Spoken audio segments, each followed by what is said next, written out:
تجربات رومی قسط نمبر 70، تحریر رومی احمد پوری، اور اس مضمون کا عنوان ہے ناریل کی آئس کریم اور ناریل گڑ فٹنس لاجواب۔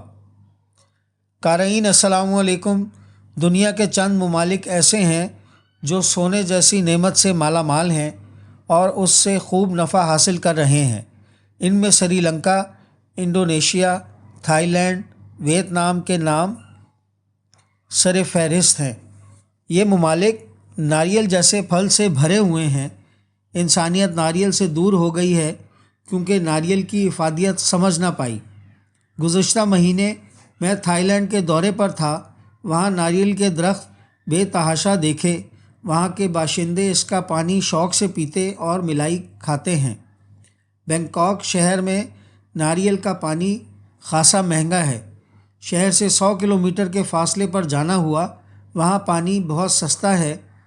خوب لطف اندوز ہوئے، یہاں تک کہ اس نفع بخش درخت و پھل کی پوجا، عزت و احترام وہاں کے بدھ مت مذہب میں ہے۔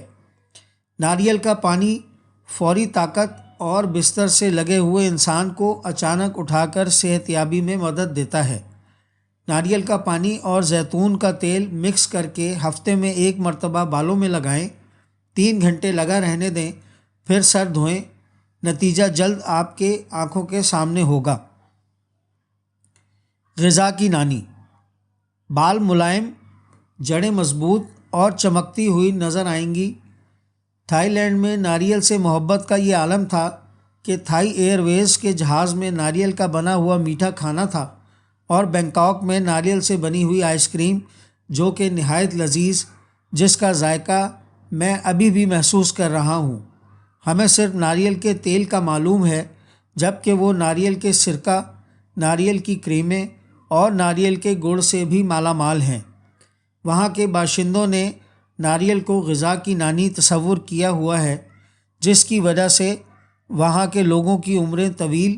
بوڑھے لوگ صرف چہرے سے بوڑھے نظر آتے ہیں، لیکن وہ جوانوں کی طرح چست اور زندگی کے کام کاج میں مصروف ہیں۔